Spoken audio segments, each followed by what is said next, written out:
एक राजा था। उसने अपने मंत्रियों से एक सवाल पूछा कि ऐसा कौन सा कुआं है जिसमें गिरने के बाद आदमी बाहर नहीं निकल पाता।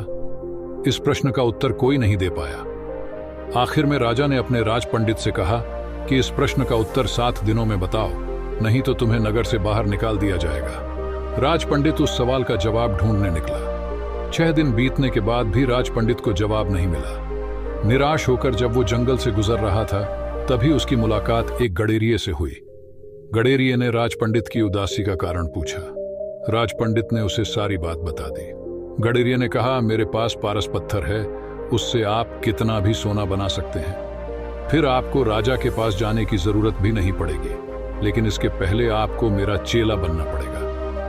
पहले तो राज पंडित ने सोचा कि मैं इस मामूली गडेरिये का चेला क्यों बनूं, लेकिन बाद में पारस पत्थर के लालच में राज पंडित ने गडेरिये का चेला बनना स्वीकार कर लिया।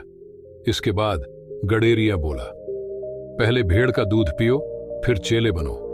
राज पंडित ने कहा कि यदि ब्राह्मण भेड़ का दूध पिएगा तो उसकी बुद्धि मारी जाएगी। मैं दूध नहीं पीऊंगा। गडेरिया बोला, तो जाओ, मैं पारस पत्थर नहीं दूंगा। राज पंडित बोला, ठीक है, मैं दूध पीने को तैयार हूं। गडेरिया बोला, अब तो पहले मैं दूध को झूठा करूंगा, फिर तुम्हें पीना पड़ेगा। राज पंडित ने कहा, तू तो हद करता है, ब्राह्मण को झूठा पिलाएगा। गडेरिये ने कहा, तो नहीं दूंगा पारस पत्थर। राज पंडित बोला, मैं तैयार हूं झूठा दूध पीने को। गडेरिया बोला, अब तो सामने जो मरे हुए इंसान की खोपड़ी है, उसमें दूध दूंगा, झूठा करूंगा, कुत्ते से छटवाऊंगा, फिर तुम्हें पिलाऊंगा, तब मिलेगा पारस पत्थर, नहीं तो अपना रास्ता नापो। राज पंडित ने खूब विचार कर कहा, है तो बड़ा कठिन, लेकिन मैं तैयार हूं।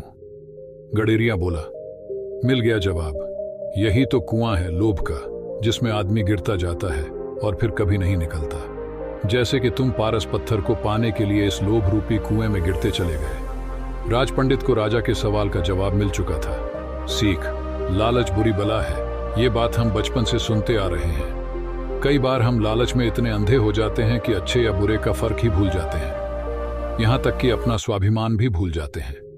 ऐसे लोग पैसा तो कमा लेते हैं, लेकिन लालच की वजह से कभी संतुष्ट नहीं हो पाते। इसलिए लालच से बचकर रहें।